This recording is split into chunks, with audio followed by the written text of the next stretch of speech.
ओए मैडम, चल खड़ी हो ना। What? How dare you talk to me like that? अबे ओए, मेरे सामने ना इंग्लिश मत झाड़, बुलवाऊं तुझे फालतू? बड़ी आ रही है इंग्लिश बोलने वाली। How dare you talk to me like that? Oh hello, तुम बोल कैसे रहे हो? मैडम ना इस कंपनी की ओनर है और तुम इस कंपनी के सिक्योरिटी गार्ड। हाँ, नहीं कर सकता मैं किसी से तमीज़ में बात, क्योंकि मैं बदतमीज़ हूँ। और ये है कौन जिससे मैं तमीज़ में बात करूँ? और इसकी क्या औकात है मेरे सामने? 2 कौड़ी के सिक्योरिटी गार्ड तो मुझसे बदतमीजी से बात कर रहा है। अगर मैं चाहूँ ना तुझे 2 मिनट में यूं ही इस कंपनी से बाहर निकाल सकती हूँ। अबे तू होती कौन है मुझे इस कंपनी से नौकरी से निकालने वाली? चल मैं भी देखता हूँ कि तू मुझे कैसे निकालती है इस कंपनी से बाहर। अरे देखो इसको, आज से पहले इसने कभी मुझसे बदतमीजी से बात तक नहीं करी और आज कैसे मुझसे तू करके बात कर रहा है। वही देख रहा हूँ मैडम, कितनी बदतमीजी से बात कर रहा है आपसे। इस कंपनी में और भी सिक्योरिटी गार्ड है, आज तक ना ऐसे बात किसी ने नहीं करी जैसे ये कर रहा है। और ये सरजेश ना बहुत सीधा है, आज तक ना इसने किसी से बदतमीजी से बात नहीं करी। आज पता नहीं इसको क्या हो गया है। हाथ जो होना था ना वो तो हो गया, और तू क्या कह रही थी कि मुझे इस नौकरी से निकालेगी? निकाल के दिखा, मैं भी यही खड़ा हूँ। अगर तू ना मुझे नौकरी से निकाल दिया ना, तेरी कंपनी ना बंद हो जाएगी। अच्छा, तो तुझे ये लगता है कि मेरी कंपनी तेरी वजह से चल रही है? अगर तुझे ऐसा लगता है ना तो तू अभी के अभी इस कंपनी से निकल जा। मैं भी देखती हूँ कि तेरे जाने के बाद मेरी कंपनी का क्या हाल होता है। अरे तेरे जाने से ना मेरी कंपनी का पत्ता भी नहीं रहेगा। निकल जा मेरी कंपनी से और दोबारा ना नजर मत आ जाइए मुझे। हाँ जा रहा हूँ मैं, मुझे भी नहीं रहना तेरी इस कंपनी में। अब देखियो तू कि तेरी कंपनी कैसे ठप होती है। मैडम, ये आपने बहुत अच्छा किया कि इसको कंपनी से बाहर निकाल दिया, वरना यहाँ के एम्प्लॉयज़ को पता लग जाता ना कि इसने आपसे तू तड़ा के बात करी है तो आपकी ना बहुत बेइज्जती होती और आपकी कोई रिस्पेक्ट नहीं करता। सही कह रहे हो शिवम तुम। अच्छा तुम जाओ, मैं देखती हूँ मुझे क्या करना है। ठीक है मैडम। डॉक्टर साहब, मैं आपसे रिक्वेस्ट करता हूँ, मैं आपके ना सारे पैसे दे दूंगा, पर प्लीज़ मेरी माँ का ना इलाज मत रोकिए। मैं जल्द से जल्द कोई इंतजाम करूँगा और आपके ना सारे पैसे दे दूंगा।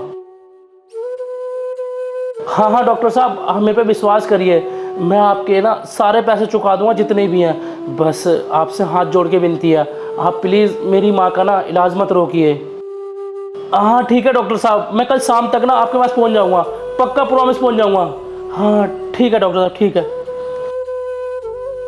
मैडम, सरजेश ना गांव जाने की बात कर रहा है।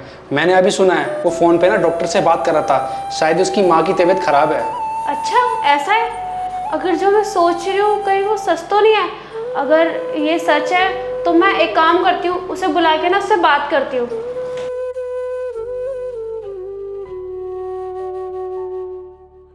हेलो सरजेश, अभी मेरे कैबिन में आओ, मुझे तुमसे कुछ ज़रूरी बात करनी है।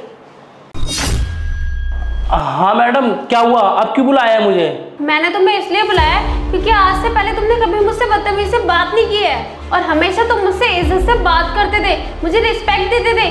पर आज मैं बहुत ज़्यादा हैरान हूँ कि तुमने मुझसे इस तरीके से बात की, क्योंकि तुम्हारे जैसा ईमानदार और एकदम शांत इंसान इस पूरी कंपनी में कोई नहीं है। सरजेश, मुझे ऐसा लगता है कि तुम ना कुछ मुझसे छुपा रहे हो, क्योंकि मेरा दिल गवाही नहीं दे रहा कि तुम मुझसे ऐसे बात भी कर सकते हो। अगर कोई बात है तो प्लीज़ मुझे बताओ। हाँ मैडम, आप बिल्कुल सही सोच रही हो, और मेरी मजबूरी थी आपसे ऐसा बात करने के लिए। मजबूरी? कैसी मजबूरी?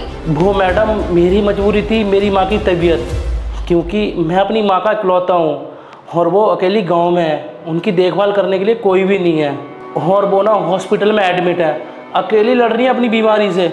डॉक्टर ना मुझे रोज़ फ़ोन करके बोलता है कि आओ और पैसे जमा करो ताकि वो इलाज कर सके, और इसलिए मैं आपसे पिछले 15 दिन से छुट्टी मांग रहा हूँ, लेकिन आप ना रोज़ टाल देती हो कि आजकल, और इससे ना मैं बहुत ज़्यादा परेशान हो गया था। इसलिए मैंने गुस्से में आके आपसे ऐसा बात करी ताकि आप मुझे छुट्टी दे दो, क्योंकि मैडम मुझे ऐसा लगा था कि मैं आपसे बदतमीजी से बात करूँगा तो आप गुस्से में आके ना मुझे नौकरी से निकाल दोगी, और यहाँ से नौकरी से निकलने के बाद ना सीधा मैं अपने गांव जाऊँगा अपनी माँ के पास हॉस्पिटल में। मैडम प्लीज़ मुझे माफ़ कर दीजिए, मैंने जो भी कुछ किया ना सिर्फ अपनी माँ के लिए किया ताकि मैं अपनी माँ से मिल सकूँ। सरजेश, मुझे तुम्हारी बातें सुन के बहुत बुरा लग रहा है, और सच में माँ से बढ़कर तो कोई नहीं होता इस दुनिया में। पर मैं तो तुम्हें छुट्टी ये सोच के नहीं देती थी कि तुम अपनी माँ का बहाना बना रहे हो छुट्टी लेने के लिए। मैडम मैं ऐसा क्यों करूँगा? और मैडम शायद इस दुनिया में कोई पागल ही होगा जो अपनी माँ की बीमारी का बहाना लगा के छुट्टी लेगा। और मैडम मैं अपनी माँ से ना बहुत प्यार करता हूँ। मैं छुट्टी लेने के लिए ऐसा घटिया बहाना नहीं लगा सकता कभी भी।